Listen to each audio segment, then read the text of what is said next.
Guys आज के इस वीडियो में हम बात करने वाले हैं एक ऐसे अटैक के बारे में जिससे बड़ी बड़ी टेक कंपनीज को काफ़ी प्रॉब्लम फेस करनी पड़ रही हैं। इस अटैक को हम कहते हैं DDoS यानी डिस्ट्रीब्यूटेड डिनायल ऑफ सर्विसेज। तो आज के इस वीडियो में हम बात करने वाले हैं DDoS के बारे में, जानेंगे ये अटैक कैसे काम करता है और क्यों बड़ी बड़ी टेक कंपनीज को इससे प्रॉब्लम फेस करनी पड़ रही हैं। तो हाय गाइस, मेरा नाम है सगुन और आप देख रहे हैं चस्का फॉर यू। चलिए शुरू करते हैं आज का वीडियो। सब्सक्राइब कीजिए चस्का फॉर यू चैनल को और बेल आइकन को भी दबाइए लेटेस्ट साइंस और टेक्नोलॉजी से जुड़े वीडियो सबसे पहले देखने के लिए। तो गाइज DDoS अटैक को समझने से पहले आपको ये समझना पड़ेगा कि इंटरनेट कैसे वर्क करता है। तो अगर हम बहुत ही सिंप्लीफाइड ढंग से समझें तो इंटरनेट में मेन रूप से 3 चीज़ें होती हैं। पहली चीज़ को हम कहते हैं सर्वर, दूसरी चीज़ को हम कहते हैं इंटरनेट सर्विस प्रोवाइडर और तीसरी चीज़ को हम कहते हैं क्लाइंट। तो ये जो सर्वर होता है वो समझ लीजिए एक ऐसी मशीन होती है या एक ऐसा कंप्यूटर होता है जो कि आपकी रिक्वेस्ट को प्रोसेस करता है और साथ ही में उस सर्वर में अलग से स्टोरेज भी होती है जिसे हम कहते हैं डेटाबेस। तो उसमें जो है वो आपके जो अलग अलग आपका जो डेटा है उसे स्टोर करके रखता है वो सर्वर। और साथ ही में जो ये क्लाइंट होता है वो समझ लीजिए आप जैसे यूजर्स होते हैं जो कि उस सर्वर को रिक्वेस्ट भेजते हैं। और साथ ही में जो इंटरनेट सर्विस प्रोवाइडर हैं ये समझ लीजिए वैसे ही हैं जैसे जियो, एयरटेल या VI जैसे सर्विस प्रोवाइडर्स जो होते हैं। और ये जो है ये सर्वर और क्लाइंट दोनों को जोड़ने का काम करते हैं, यानी कि आपको और सर्वर को दोनों को जोड़ने का काम करते हैं ये इंटरनेट सर्विस प्रोवाइडर्स। तो गाइज मान लीजिए कि जैसे कि आप अपने वेब ब्राउज़र में जैसे कोई वेबसाइट ओपन करते हैं, जैसे मान लीजिए आपने google.com ओपन किया है अपने वेब ब्राउज़र में, तो फिर क्या होगा ये जो वेब ब्राउज़र है यानी कि जो क्रोम, सफारी या माइक्रोसॉफ्ट एज जैसे जो ये वेब ब्राउज़र्स होते हैं वो जो है सबसे पहले रिक्वेस्ट भेजते हैं आपके इंटरनेट सर्विस प्रोवाइडर को। यानी कि जैसे आपके पास कोई जियो का कनेक्शन है तो वो जियो इंटरनेट सर्विस प्रोवाइडर को जो है रिक्वेस्ट भेजेंगे। और फिर क्या है कि वो इंटरनेट सर्विस प्रोवाइडर के पास जो है एक होता है ऐसा सिस्टम जिसे हम कहते हैं डोमेन नेम सिस्टम, शॉर्ट में इसे कहा जाता है DNS। तो इससे क्या होता है कि ये जो आपने google.com लिखा था या कोई भी वेबसाइट का URL लिखा था तो ये जो है ये URL से ये बदलता है इसे एड्रेस में। यानी कि समझ लीजिए जो DNS होता है या जो इंटरनेट सर्विस प्रोवाइडर हैं उनके पास एक ऐसी लिस्ट है जिसमें जो है इधर साइड में डोमेन नेम्स लिखे हैं, यानी कि जो है google.com, facebook.com वगैरह वगैरह। और साथ ही में दूसरी साइड में जो है उनका एड्रेस लिखा है, यानी कि सर्वर का एड्रेस। तो फिर क्या होता है कि जब जैसे मान लीजिए आपने google.com रिक्वेस्ट किया था तो फिर जो है वो डोमेन नेम सिस्टम में वहाँ इंटरनेट सर्विस प्रोवाइडर देखते हैं और उस लिस्ट में देखने के बाद जो है उसे फिर google.com का जो एड्रेस है वो इस वेब ब्राउज़र को वापस रिटर्न करते हैं। तो यानी कि यहाँ जो है हमारे पास google.com का सर्वर का एड्रेस आ जाता है और फिर क्या होता है कि ये जो वेब ब्राउज़र है फिर ये रिक्वेस्ट करता है उस सर्वर को, यानी कि जो अब इसे एड्रेस मिल गया तो अब उस सर्वर को वो रिक्वेस्ट करेगा।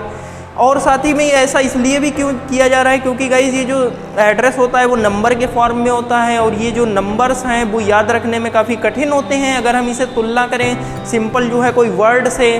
तो इसीलिए गाइज जो google.com है वो अंदर अंदर आप समझ लीजिए इंटरनेट सर्विस प्रोवाइडर के माध्यम से बदल गया है एक एड्रेस में, यानी कि एक सर्वर के एड्रेस में। और फिर जो है वो वेब ब्राउज़र उस सर्वर को रिक्वेस्ट भेजता है।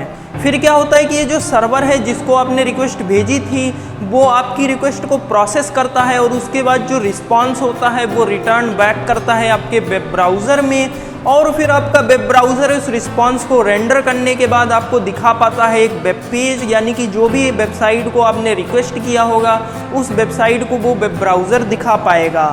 तो अगर हम बहुत ही सिंप्लीफाइड ढंग से समझें तो इस तरीके से इंटरनेट वर्क करता है। तो गाइज अब बात करेंगे इस DDoS अटैक की। तो ये DDoS अटैक कैसे काम करता है कि इसमें जो है कई एक अलग अलग अटैकर्स जो हैं एक ही साथ बहुत एक रिक्वेस्ट भेजते हैं उस सर्वर को और फिर उन्हें तुरंत ही कैंसिल भी कर देते हैं। यानी कि जो है कई एक अलग अलग लोकेशन पर जो अटैकर हैं, यानी कि जिनका एड्रेस अलग अलग है, इसे हम मोर टेक्निकल रूप में कहते हैं जिनका IP एड्रेस अलग अलग है, यानी कि जो है एक यूनिक पहचान जो है उन अटैकर्स की अलग अलग है।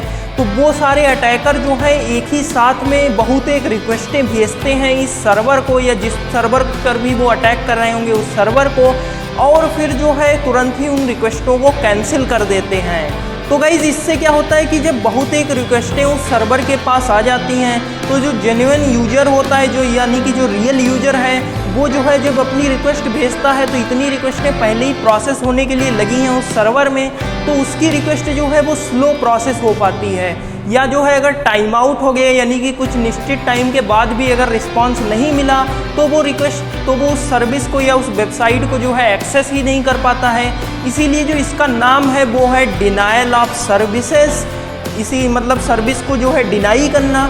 और साथ ही में शुरुआत में लिखा है डिस्ट्रीब्यूटेड, यानी कि जो है ये कई एक अलग अलग अटैकर्स जो कि अलग अलग लोकेशन पर हैं उनके द्वारा एक ही साथ किया जाता है। तो गाइज़ ये अटैक इम्पॉर्टेंट इसलिए है क्योंकि इस अटैक में जो है एक तरीका यूज़ किया गया है कि पहले रिक्वेस्ट भेजते हैं और उसके बाद उसे कैंसिल कर देते हैं।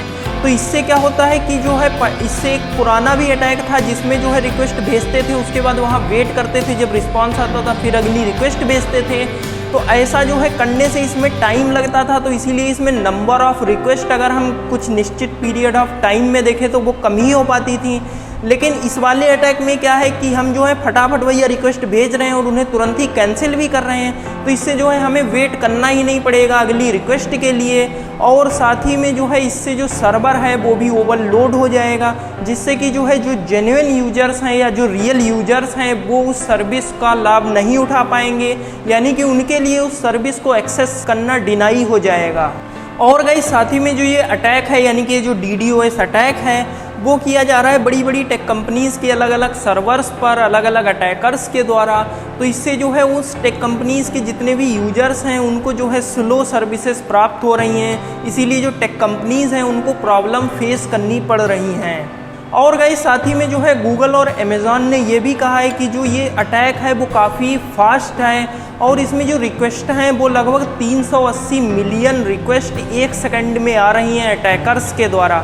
तो गाइज़ इसीलिए जो है गूगल और अमेज़ॉन ने कहा है कि ये जो है ये सबसे बड़ा अटैक है जो कि जो है मल्टीपल रिक्वेस्ट या कह लीजिए जो है सर्वर को ओवरलोड करने का जो ये अटैक है वो सबसे बड़ा है पूरी हिस्ट्री में, जिसमें जो है 380 मिलियन से भी ज़्यादा रिक्वेस्टें एक साथ आ रही हैं सर्वर्स पर, वो भी एक सेकंड के अंदर। और उससे जो है वो सर्वर ओवरलोड हो रहा है या आप कह लीजिए सर्वर को ज़्यादा प्रोसेस करना पड़ रहा है, और फिर जो है वो यूजर्स की जो रिक्वेस्टें हैं वो जो है देर में प्रोसेस हो पा रही हैं। तो उम्मीद है कि आप समझ पाए होंगे कि ये DDoS अटैक क्या है, और साथ ही में हमने इस वीडियो के माध्यम से ये भी जाना कि ये DDoS अटैक कैसे वर्क करता है और क्यों जो है बड़ी बड़ी टेक कंपनीज़ को इस DDoS अटैक से प्रॉब्लम्स फेस करनी पड़ रही हैं।